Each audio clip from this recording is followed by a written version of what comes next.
Hi, organic chemistry students. Today we're going to talk about conformations of alkanes and then how to draw their energy diagrams. We're going to start off with actually ethane. Let's not jump right into butane. Let's start with ethane. So I'm going to make a model of ethane and show you what we're talking about in terms of conformations. So staggered ethane is preferred. How do we look at it? Well, when we're looking at ethane, we want to look down the central carbon-carbon bond. And what happens is with single bonds, there's free rotation about that single bond. And so for ethane, this would be completely eclipsed where the hydrogens are lining up, versus staggered is when those hydrogens are in a window. Now, we've all been asked to stand in a window before. Maybe in a group photo, a photographer asked you to stand in the window of the two people in front of you so everyone would be able to see your face. Maybe you're in choir and your director might ask you to stand in the window of the two people in front of you. That term is just meant to be like stand in that space. Well, here, these hydrogens are in the window, and that's far preferred, just like your choir director prefers it and that photographer prefers it. Maybe you're a dancer and you've had a window spot where you need to be between two other dancers, or a cheerleader might have a window spot between two other cheerleaders so that the audience can see them. Well, this is preferred. This staggered or window, if you will, idea is really preferred for the alkanes, and that'll be a lower energy conformation. And then we have to add in potential energy to reach that eclipsed conformation. And this adding in of energy is called torsional strain. And then there's less torsional strain right here. And I think of torsion as twisting. And that's how I remember that this torsional strain that's added, this added strain is due to that twisting into that eclipsed conformation. It doesn't want to be eclipsed. It would prefer to be staggered. So let's move on to butane with 4 carbons.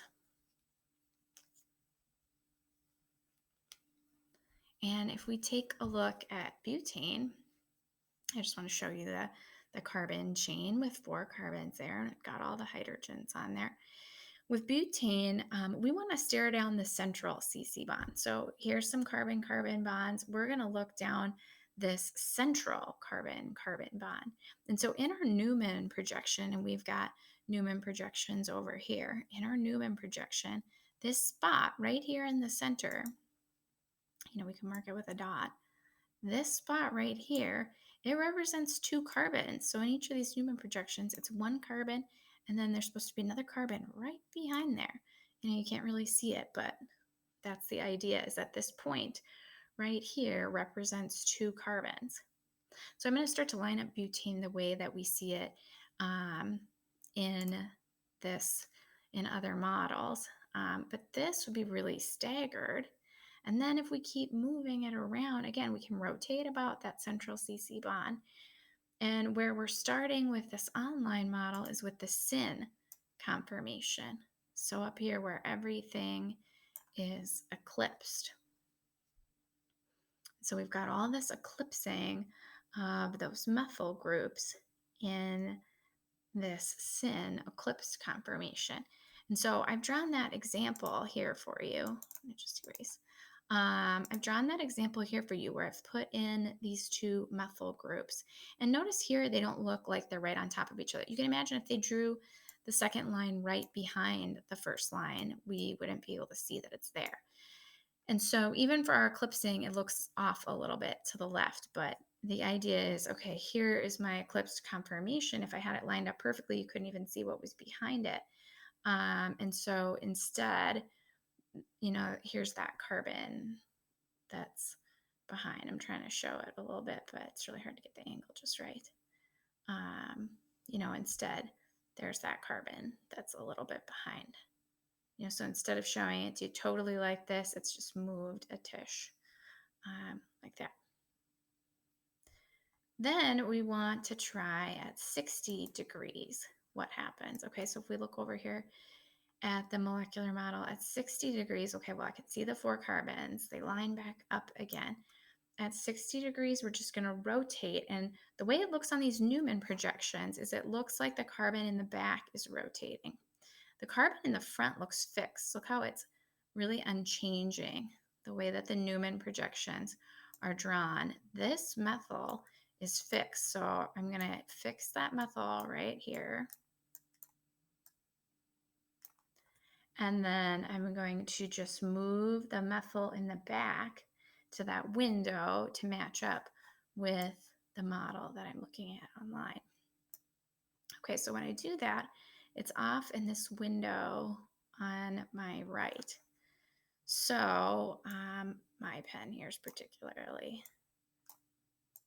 ill suited for this spot. But here, my methyl goes right here in this spot. That means that out in front are these 2 hydrogens down here. So I've got to draw those 2 hydrogens here and here. And then I've got a hydrogen that is down in the back right here. So I better put that hydrogen. And then I've got, hard for me to show it. I've got a hydrogen that's down in the back. And then I've got one more hydrogen right here in this window. So here's this hydrogen in the back. So what's peeking out from behind in these Newman projections are these hydrogens in the back. One down, one right here. Here's my 2 in the front. So 2 hydrogens in the front. Here's my 2 hydrogens in the back. There's my methyl popping up in the back, and I've got this methyl in the front. And then I'm just going to keep rotating. And so I can do that with my molecular models online. That's what you'd be doing, is looking through these and be going, okay, well, at 120 degrees, we eclipse some. And that eclipsing is not the worst eclipsing there ever was. It's not as bad as where we started, right? But it's not great because this hydrogen is eclipsed with this methyl.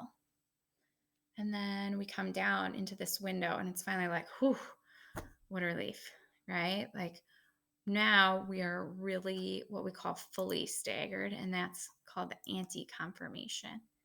And look how that looks like a regular zigzag carbon chain, because that's what the molecule wants to be. That's why we draw hydrocarbons normally zigzag, is because that's the lowest energy conformation of those hydrocarbons.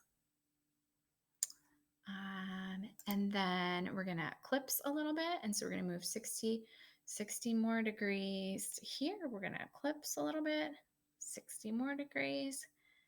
And then we're going to go to gauche. So notice how these staggereds have fancy names like gauche for that, staggered. And then we'll move to this fully eclipsed conformation.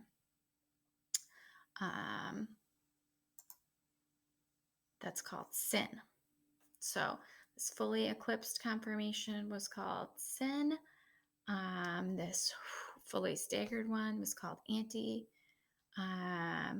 These eclipsed guys don't really have names. These are just referred to as gauche right there. But these eclipsed ones don't get their own name.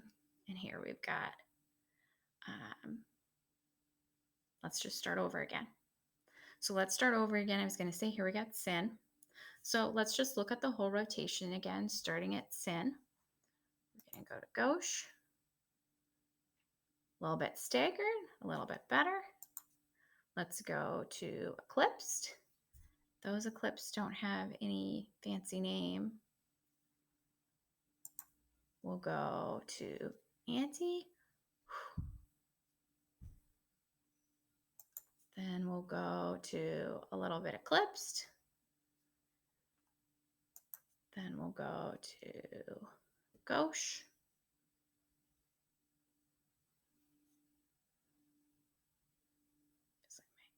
Trying to get the angle a little bit better so that you can see it. There we go. I think the angle is a little bit better on that gauche. And then we'll go to syn. So if I just hold my model and focus on it for you, and I try to rotate them without blocking your view of it. Again, here's syn, here's 0 degrees. And then we're just going to rotate 60 degrees at a time. There's the first 60, 120, 180. The trick is I have to switch. 180,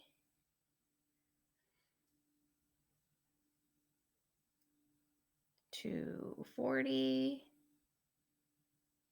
300, and then we're going to be totally eclipsed here again, 360. So hopefully this has given you a better understanding of how butane has so many different conformations. And now I just want you to fill in the remainder of this virtual modeling lab sheet.